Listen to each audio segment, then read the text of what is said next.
The rain was falling hard that evening, soaking the streets of Detroit in a cold blanket of despair. The city was alive with the noise of passing cars and flickering streetlights, but amidst all the chaos was an eerie stillness that seemed to follow one small figure. She was just a child, maybe 5 or 6 years old, standing alone on the sidewalk, her tiny frame shivering beneath a thin, torn hoodie. She held onto a stuffed animal that was nearly falling apart, gripping it like her life depended on it. Marcus Hayes, a 38-year-old mechanic who had just finished a long shift at the auto shop, spotted her as he turned onto East Jefferson Avenue. His truck's headlights caught her silhouette and his foot instinctively slammed the brakes. He squinted through the rain. It wasn't normal to see a child out alone this late, especially not in this part of town. He rolled down his window and called out. The girl didn't respond. She looked at him, eyes wide with fear and confusion, but she didn't move. Marcus felt something stirred deep in his chest. He parked, got out, and slowly approached her with hands raised. "Hey, sweetheart," he said gently, kneeling to her level. "You okay? Are you lost?" Still no words. Just those big brown eyes staring at him like he was both a threat and her only hope. Her shoes were mismatched and her knees had fresh scrapes. Marcus looked around. No adult in sight. No one looking for a child. No cries or frantic calls. He tried again. "Where's your mommy or daddy? You got someone I can call?" The girl finally shook her head. One tear rolled down her cheek. It told Marcus everything he needed to know. He stood and pulled off his coat. "All right, baby girl, let's get you out of this rain. We'll figure the rest out." She hesitated, but allowed him to guide her to the truck. He buckled her in, turned up the heater, and drove straight to the police station. All the while she remained silent except for a quiet whisper. "My name is Zaria," she said. Marcus gave her a soft smile. "That's a beautiful name." At the station, the officers took her in, filed a report, and promised to do their best to find out who she was and why she was alone. Days turned into weeks. No missing child report matched her. No family came forward. It was as if Zaria had simply appeared out of nowhere. Marcus couldn't get her off his mind. He visited her at the foster home she was placed in, brought her toys and snacks, and made sure she felt safe.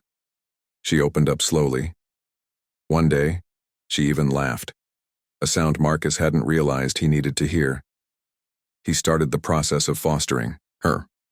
The system was tough, full of paperwork and evaluations, but Marcus was determined. He was single, had no kids of his own, and never thought he'd become a father. But Zaria had already taken that place in his heart. By the time the court approved the adoption, a year had passed. She ran into his arms, calling him Daddy for the first time. Marcus held her tight, tears rolling down his face. That was the day he promised her she'd never be alone again. Over the next 10 years, their lives transformed in ways neither of them could have predicted. Zaria thrived in school, showing a talent for music and art. She painted vivid images that captured the emotions most adults couldn't express. Her voice was angelic, and she started singing at church, winning hearts with her spirit and grace.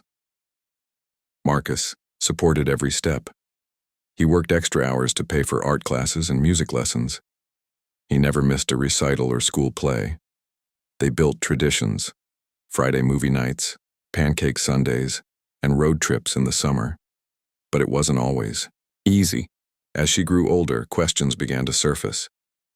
Zaria wanted to know about her past, where she came from, who her real parents were. Marcus never hid the truth.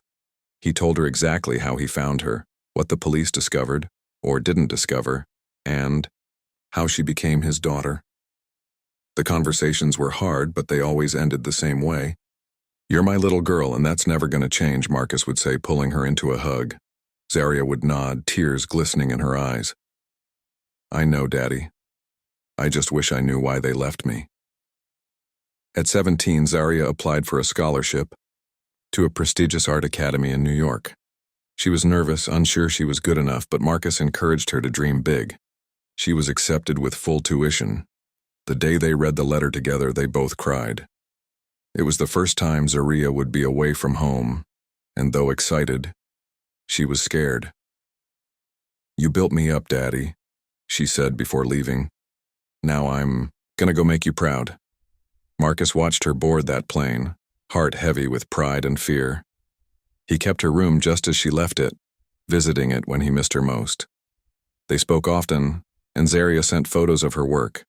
Her art gained recognition, with galleries offering to showcase her paintings.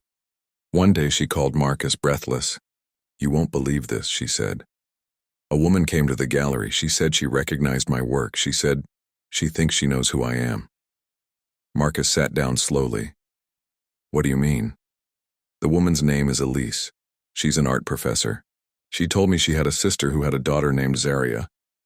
They disappeared years ago. She showed me pictures, and Daddy, the baby looks like me." Marcus felt his heart race.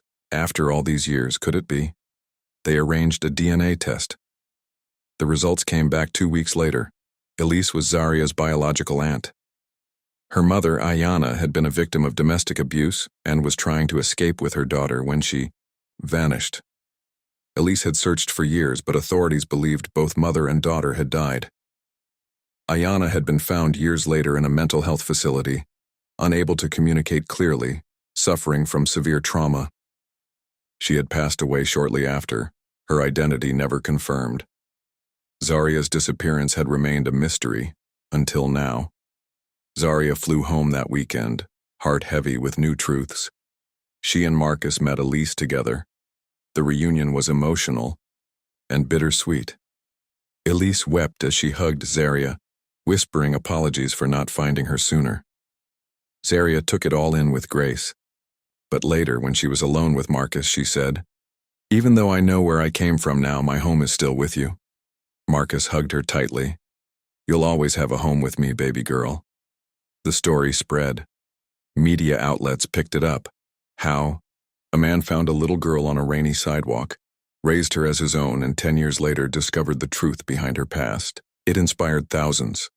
People wrote letters, donated to the art program Zaria started in Ayana's memory, and schools invited her to speak about resilience, love, and the power of second chances. Zaria graduated top of her class and opened a gallery that focused on art therapy for children in foster care. Marcus retired from the shop and helped her run community programs. Their bond, forged in the most unlikely of moments, stood as a reminder that family isn't always about blood. Sometimes, it's about who shows up when the world turns away. 1 afternoon at a community fundraiser, a little girl approached Zaria. "I saw your story on TV," she said softly. "I'm in foster care too." Zaria knelt, taking her hand. "You're not alone. There's always hope." From across the room, Marcus watched his daughter speak to the girl with warmth and patience. He remembered that cold, rainy night and how a miracle had quietly begun when he stopped his truck.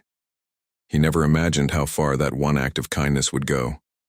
But 10 years later, he knew that some miracles start with a whisper, a small hand, reaching out, and a heart willing to listen.